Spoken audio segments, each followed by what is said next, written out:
آیا غواړئ چې موبایل کې شیماتیک یا نقشو ته لاسرسی ولرئ؟ که غواړئ نو ویډیو لایک کړئ درسره او چینل خامخا درسره سبسکرایب کړئ. نو راځئ طریقه یې درښیم چې څنګه کولی شو استفاده ځینې وکړو. راځو پروژګاه یا پلی سټور خلاصوو چې په هر ټلیفون کې هم شته. دلته به په سرچ کې ولیکو اسفینډر. دا چې مو لیکئ لکه دغه حروف چې ما لیکلي دي مخکې مې سرچ کړي دي عین دغه شکل حروف ولیکئ. او دلته چې کوم اولین اپلیکیشن راغلی دی دغه به ډاونلوډ کړو او خلاص به کړو. ما مخکې ډاونلوډ کړی دی، راځم یوازې یې راخلاصوم. رایګان اپلیکیشن دی، پولي نه دی، ډېر ساده او ښایسته کار کوي. راځو راخلاصوو یې. دلته دوې مرحلې لري.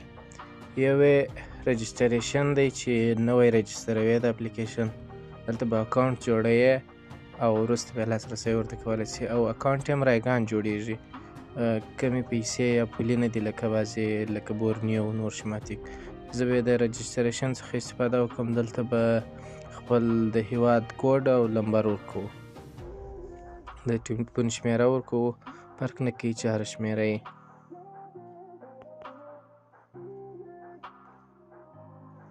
او دغه ځای چې بیا دی دلته د نامه ځای دی، مکمل نوم دلته ویل کېږي. او دغه لاندې خانه د ایمیل ادرس ده. دلته به خپل یو ایمیل پکښې وو. او دغه ځای چې بیا دی دغه خانه زموږ څخه ادرس غواړي. مثلا د هر ولایت د هر ځای نوم چې ور واچوې فرق نه کوي، کار کوي. زه لیکم مثلا یا هرات یا کابل یا کندهار، یو ځای ور اچوم ورته، فرق نه کوي چې هر ځای وي. که هرات ولیکې، که کابل ولیکې، که کندهار ولیکې، یو ځای ورته ولیکه. زه کابل لیکم. او دلته خپل پاسورډ ور اچوو، د ایمیل پاسورډ نه چې موږ د جیمیل یا د بل شي پاسورډ. نوی پاسورډ جوړوو د دغه اکاونټ دپاره چې موږ یې د دغه نقشې یا شیماتیک دپاره جوړوو. راځو په دغه لوړ سر کې د لې اول پاسورډ دلته ور اچوو. او دغه ځای کې ته مو ډېر فکر وي چې خپل د ایمیل پاسورډ داسې ځای ته ور وانچوو چې په اشتباه کې راڅخه ورولی شي، ډېر ضرر لري. او په دغه لاندې خانه کې بیا د دوهم ځل دپاره بیا پاسورډ و او دلته رجسټریشن ور وکښو. اسانه یې اکاونټ جوړېږي. لږ به انتظار شو تر څو تایید شي. اکاونټ جوړ شو.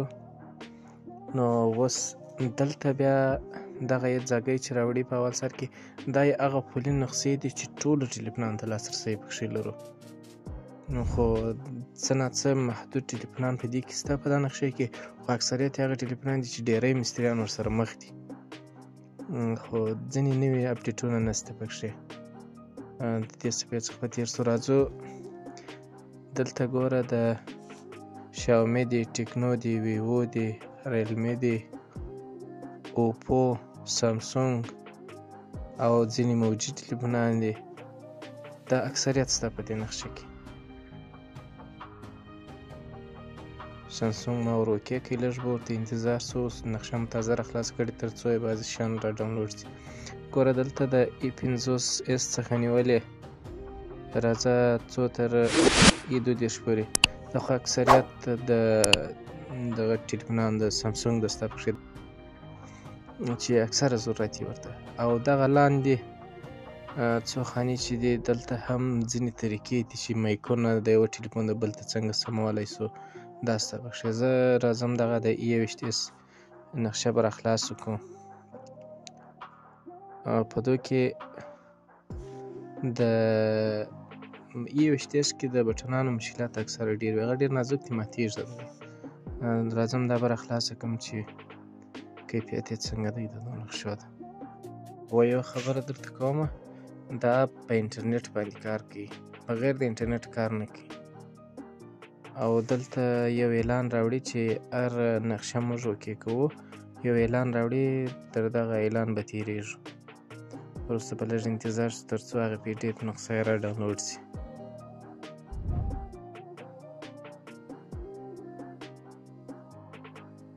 اوس یې را خلاصه کړه.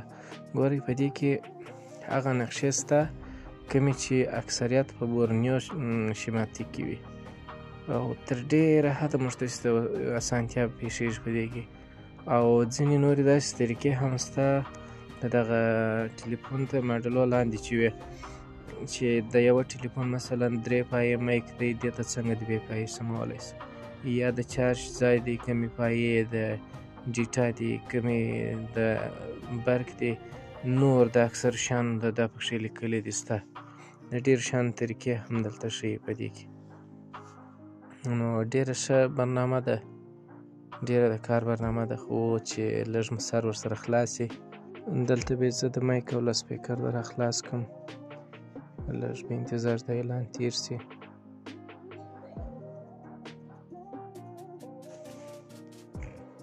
اول وار باندې چې کوم دا نقشه را خلاصوو دا پی ډي اف یې را ډاونلوډېږي خپله په نقشه کې بیا ذخیره کېږي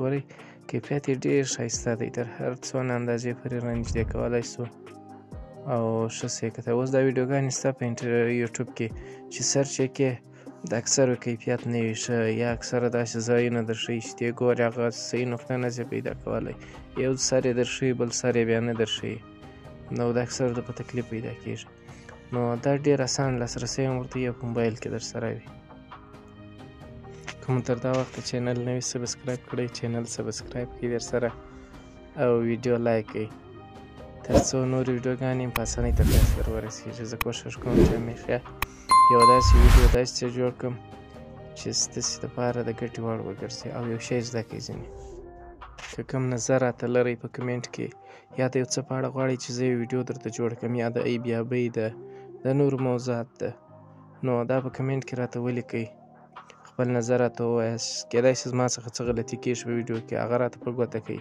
هېڅ انسان د ځان څخه پوره نه دی تر څو بله ویډیو درته جوړومه د خدای په امان نو چینل سبسکرایب کړئ ملګرو لایک مو مې هېر نه شي او کمنټ هم خامخا وکړئ ښه وخت ولرئ